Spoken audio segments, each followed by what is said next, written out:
Assalamualaikum warahmatullahi wabarakatuh. Kali ini kita kembali berjumpa dalam kuliah Ekonomi Sumber Daya Manusia. Karena ini adalah pertemuan perdana di semester ini, sehingga saya akan menyampaikan overview dari mata kuliah ini terlebih dahulu. Yang menjadi ruang lingkup dari ekonomi sumber daya manusia, pertama, kita harus mengetahui terlebih dahulu atau kembali mengingat fungsi produksi di mana Q sama dengan fungsi KL. Ingat pada pembahasan sebelumnya pada mata kuliah pengantar ekonomi maupun mikroekonomi. Coba kita kembali melihat tayangan berikut. Ini seorang sarjana di dalam gambar ini melambangkan rumah tangga konsumen, kemudian gedung-gedung ini melambangkan rumah tangga produsen. Sekarang kita akan mulai dari rumah tangga konsumen, di mana rumah tangga konsumen sebagai pemilik faktor-faktor produksi berupa land, labor, capital, dan teknologi yang disalurkan melalui pasar input ke rumah tangga produsen. Di sini terjadi pertukaran. Nah, sebagai kompensasi dari pertukaran itu, rumah tangga produsen memberikan upah, bunga, dan sewa serta laba dalam bentuk pendapatan kepada rumah tangga konsumen. Kemudian, labor, land, capital, dan teknologi yang telah dikuasai oleh rumah tangga produsen akan diolah menjadi barang dan jasa dalam sebuah proses yang disebut dengan produksi.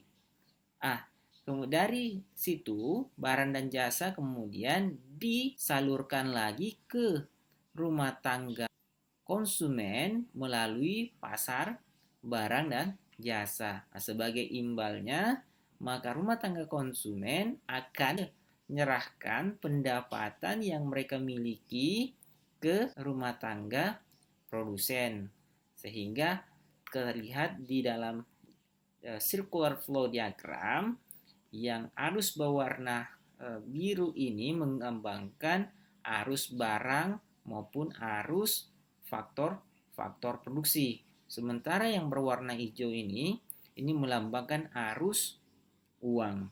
Ya, sehingga uang itu berputar terus, hanya berputar. Kemudian arus barang maupun faktor produksi juga berputar. Circular flow diagram itu terjadi tidak lepas dari apa yang menjadi motif dari masing-masing pelaku ekonomi. Motif dari rumah tangga konsumen itu adalah memaksimumkan utility, sementara rumah tangga produsen itu berupaya untuk memaksimumkan profit.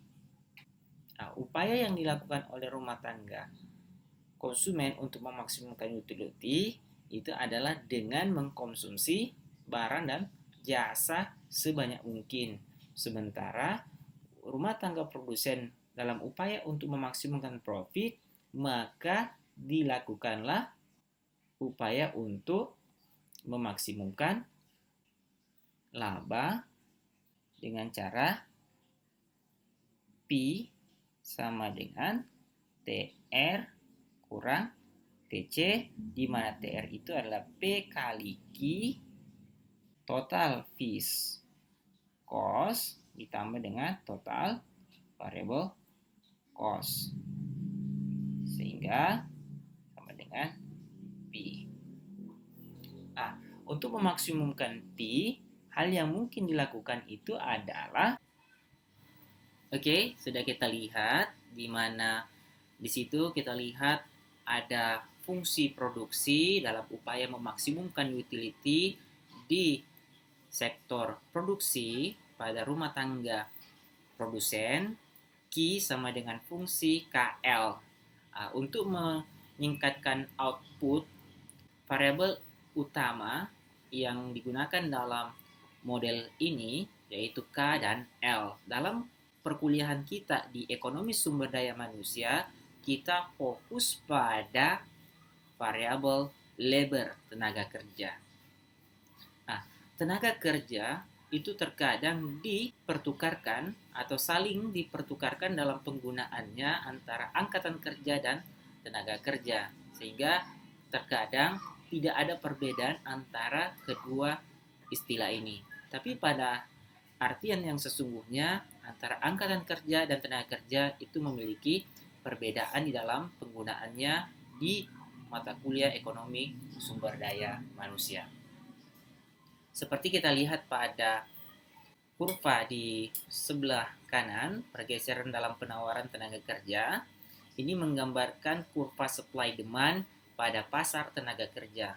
Yang menjadi juga pokok pembahasan kita di perkuliahan ekonomi sumber daya manusia itu bagaimana rumah tangga konsumen dan rumah tangga produsen. Ingat pada video tayangan sebelumnya bahwa ada arus perpindahan faktor-faktor produksi, diantaranya labor, tenaga kerja, dari rumah tangga konsumen ke rumah tangga produsen melalui pasar tenaga kerja. Sehingga di situ nanti terjadi supply and demand. Di dalam pokok pembahasan kita lebih detail lagi nantinya, ada pembahasan terkait dengan penawaran tenaga kerja individu yang digambarkan dalam kurva backward bandage labor curve. Kemudian nanti akan dilanjutkan dengan pembahasan pada bab penawaran tenaga kerja agregat. Bagaimana kurva penawaran agregat itu terbentuk dan kaitannya dengan penawaran tenaga kerja individu. Kemudian nanti juga ada kurva demand, permintaan tenaga kerja. Kemudian bagaimana upah itu terbentuk. Nanti ada pokok pembahasannya struktur upah. Di dalam ekonomi sumber daya manusia itu dibahas bahwa ada hubungan antara pasar output, ingat lagi pada video sebelumnya, bahwa ada hubungan antara pasar output dan pasar input. Jadi upaya perusahaan untuk memaksimumkan utility itu ketika quantity dari output yang dihasilkan itu dijual pada pasar output.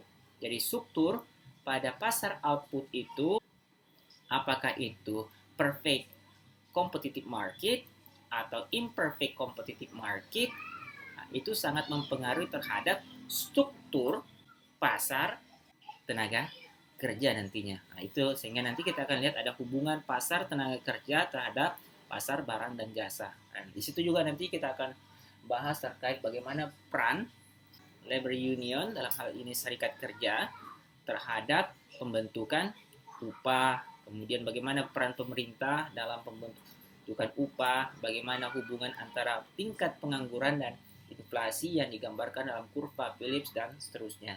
Inilah yang nanti akan menjadi domain dari pembahasan kita pada mata kuliah ekonomi sumber daya manusia.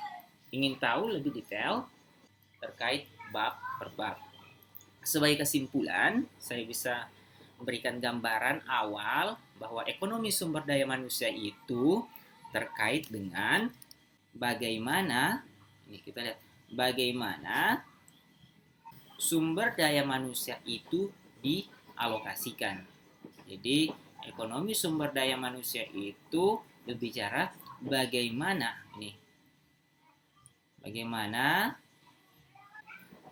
sumber daya manusia itu dialokasikan.